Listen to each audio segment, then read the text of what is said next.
Guys, the next topic that we're discussing right now here is called as is the intermuscular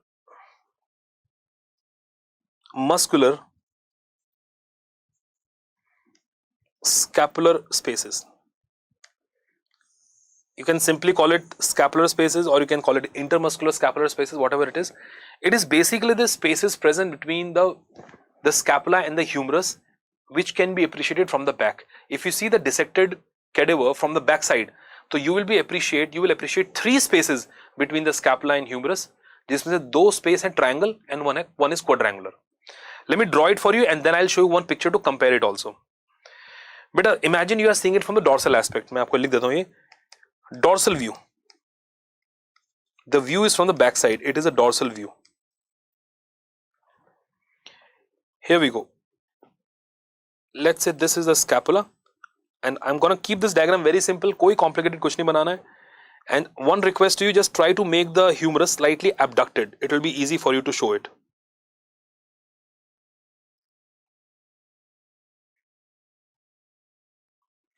This, draw this much. Scapula and the humerus. You can see the scapula, you can see glenoid cavity, and you can see the humerus making a shoulder joint. थोड़ा मैंने humerus को जानबूझ के बाहर बनाया. Try to make this humerus slightly abducted so that you can see the spaces very clearly in between. Draw till here and then we'll move on. Okay. Now, if you remember, I told you that this is the dorsal view first of all. The medial border of scapula is the border of insertion. Levator scapulae, rhomboideus minor, rhomboideus major, जो हम discuss करेंगे अलग से. Osteology. I'm planning to keep a osteology session day after. Maybe अगर if you people are free, I'll talk to you in Telegram group and also with Dr. Gandhi, and I'm planning to have osteology session day after tomorrow. Let's see अगर वो workout होता है तो ठीक है. Okay. Muscles coming from the lateral border are the origins. If you look at the scapula lateral border, it is the border for the origin of muscles. Like the muscle that is teres muscle, teres major and teres minor. But a teres minor muscle will go in front. That's a view from the behind, so it will go in front like this. Sorry. Will come to the greater tubercle. If you know something about greater tubercle, there are two tubercles on the humerus, greater and lesser tubercle. Greater tubercle is giving insertion to three muscle. We call them supraspinatus, infraspinatus, and teres minor. Sit muscles, SIT, sit muscle. This muscle here is what? Teres minor. SIT, sit muscles are present on greater tubercle. Supraspinatus, infraspinatus, teres minor. हम discuss करेंगे वो अभी सिर्फ बताने के लिए. And then we have a muscle called as teres major, which will also come from the lateral border and will go in front. It's not coming behind. This muscle is going in front of the humerus on the medial lip of bicipital groove. Don't pay too much attention to what I'm saying, to which groove and all that. वो जरूरत नहीं बेटा. जब हम osteology discuss करेंगे तो obviously you will understand what I'm trying to say. Now this is my habit of saying all these words because I'm in habit of using all these terms.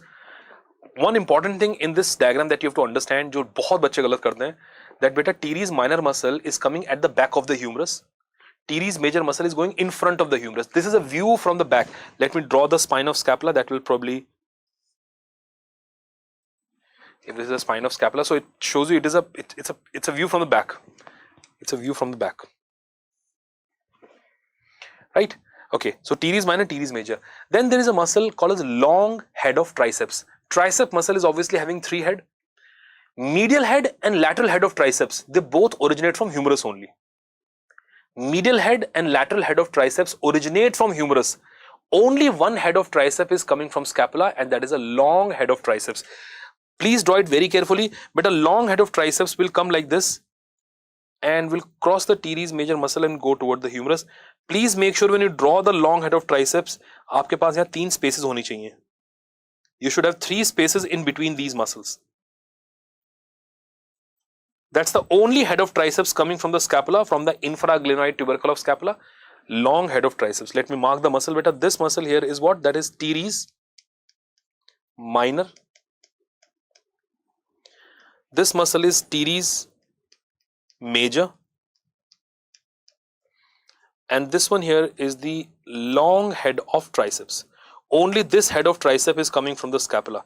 Like biceps ka the long head and short head both come from scapula only. But triceps ka only long head is coming from the scapula. and that too just below the glenoid cavity. This long head of tricep originates below the glenoid cavity.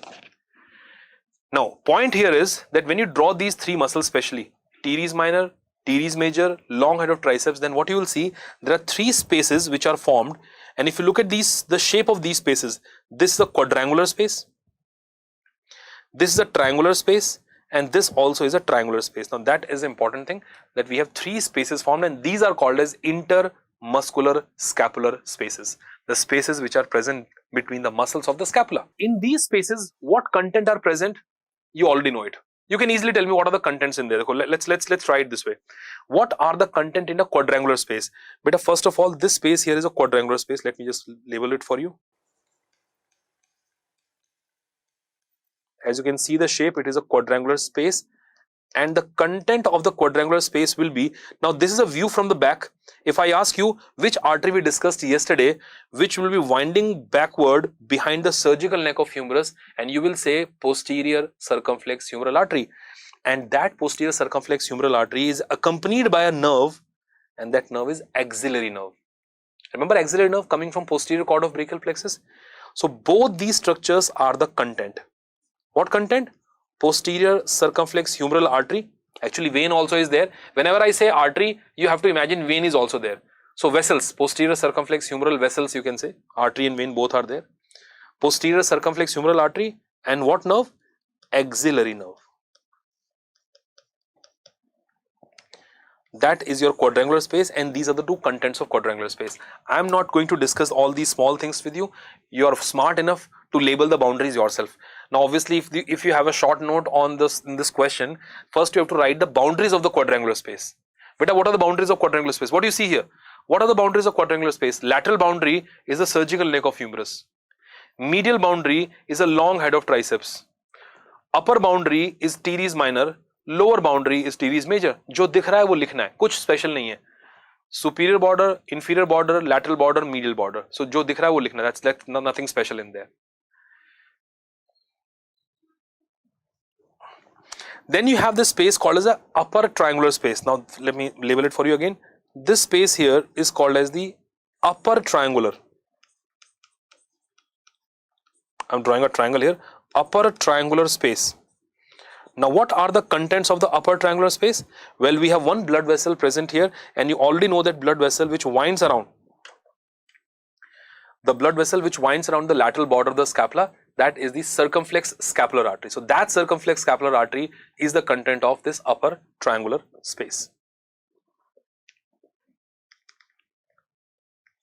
The circumflex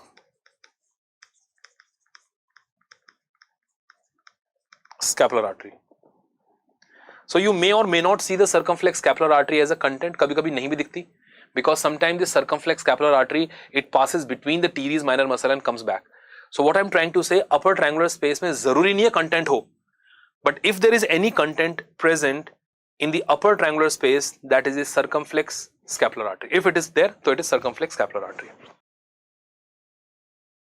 Then again, boundaries, I don't have to tell you the boundary, guys. What are the boundaries? Upper boundary, you have upper boundary, you have lower boundary, you have lateral boundary. Upper boundary teres minor, lower boundary teres major, lateral boundary is the triceps, long head of triceps.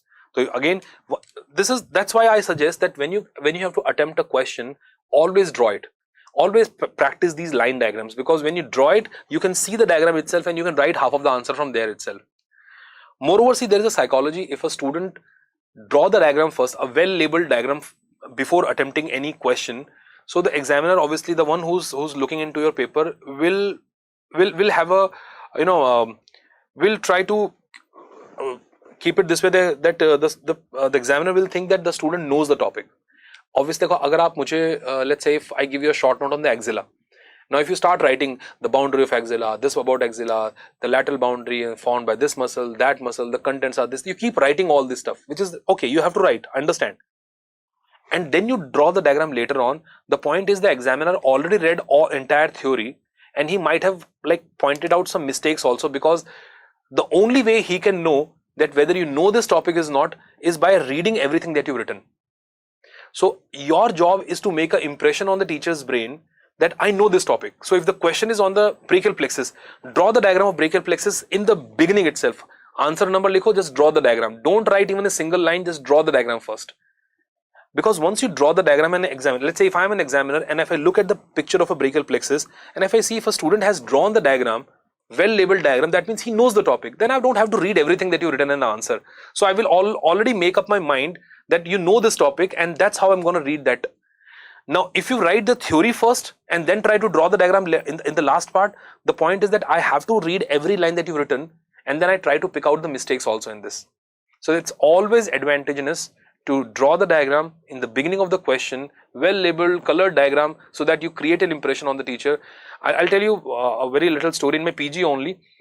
When I was in my second year post graduation, we had a exam on the neuro part, neuroanatomy. So our examiner was a different type. I mean, we just used to get 5 questions and we have to write like long notes. We have to fill up papers after papers after papers. So we have to like fill it up. And honestly, I was not very well prepared for that neuro exam. So I have to go for the exam next day. So what I did is, I was always okay at drawing. My drawing was always okay and good. So I just looked into all the diagrams of the neuro and just practiced them a night before. And in the exam, I swear on this, I did not write a single word in the entire paper. Now you don't do that, but I'm just telling you my thing. I did not write a single word in the paper. All I did was I just kept on drawing the diagram. Like if there is a question, I just kept on drawing the diagram of like it was a hippocampus diagram was there, neuroanatomy thing was there. So my entire paper was only having the diagram, and I passed. And I passed. I was not expecting that I will pass in that exam because I was not well prepared, but my diagram actually made me sail through. And that day I realized that is a psychology which I have built up on a faculty. And even my professor told me that this is how it should be. Because you know, when a teacher has to check like hundreds and hundreds of paper, nobody wants to read every single word. So you need to create an impression on teacher's mind that you know this. And how will you do that? By diagrams. Seeing is believing. If I see your diagram which is correct, I will believe that you know this topic and I'm going to read the rest of the content accordingly. Right? Okay. So beta, upper triangular space in which we have one content, that is circumflex scapular artery. Remember that circumflex scapular artery which contributes to the scapular anastomosis. And then we have this space called as a lower triangular space, and in this lower triangular space we have two content. Beta, just think about it. What is the need for the lower triangular space? Lower triangular space का purpose क्या है? To allow the structure of axilla to go backward and reach at the back of the arm. To allow the content of axilla go backward and reach the back of the arm. Now, what are the contents? We have a nerve which is coming from here, that is radial nerve will come behind in the spiral groove. I hope you know there is a groove in the humerus called a spiral groove that allows the passage of radial nerve. And there is an artery which is running with this, which is called as profunda brachii artery.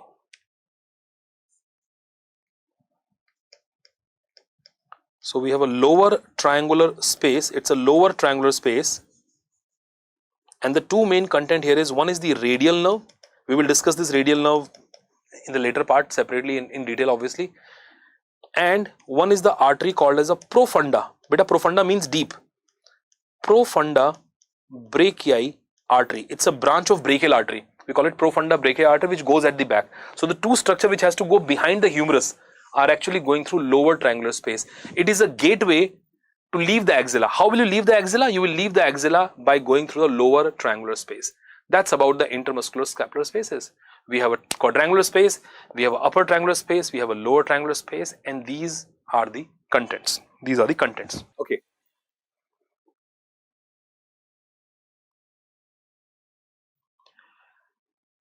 Let me just very quickly show you one picture here, and then I'll give a very, very small break today. No long break, because anyways the class will get over by 8. So better look at this picture and try to compare what we drew. This is the exact thing that we drew, guys. That's the exact picture that we drew. Let me just highlight the muscle for you first. This muscle here is teres minor. Look at that muscle is going back. That is teres minor. In fact, let me enlarge this even further. Yeah. So I hope you can see that's a teres minor muscle, right? That muscle is teres major. Look at this. I'm highlighting the teres major muscle, which is going in front. Can you see it is going in front of the humerus? Teres minor piche aa raha hai, teres major is going in front. And this one which is going down here, that is a long head of triceps. They have cut the long head of triceps a bit. There is a long head of triceps. And the spaces that we have here, this is the quadrangular space. This is the upper triangular space, the small one here. And that is a lower triangular space which is present here. If you're able to see on your screen, you can see the two contents in the quadrangular space. That is the axillary nerve and posterior circumflex humeral artery. There is a small artery which is present in this space, which when I send you this picture, you can see it more clearly. There is a circumflex scapular artery, and you can see the two content coming out of lower triangular space. That is the radial nerve along with profunda brachii artery. So that's about the intermuscular scapular spaces. I hope whatever we're discussing is going straight through your brain. So guys, this is about the intermuscular spaces. See, we as I told you yesterday, that something about the counter learning. So we've already discussed a few muscles on the scapula and on the humerus, although not in detail. But when we'll go back to the osteology of this part, this will be really easy to understand. Now, like you already know that on the medial border of scapula, there should be levator scapulae, rhomboideus minor major, levator and serratus anterior. Lateral border, I just said there will be teres minor, teres major, there could be long hydrotriceps. So these things will again come back to you in the osteology part. So when you look at the scapula and the humerus, so not everything will not look new to you. You can easily understand those muscles because we have at least discussed something in the gross anatomy about those.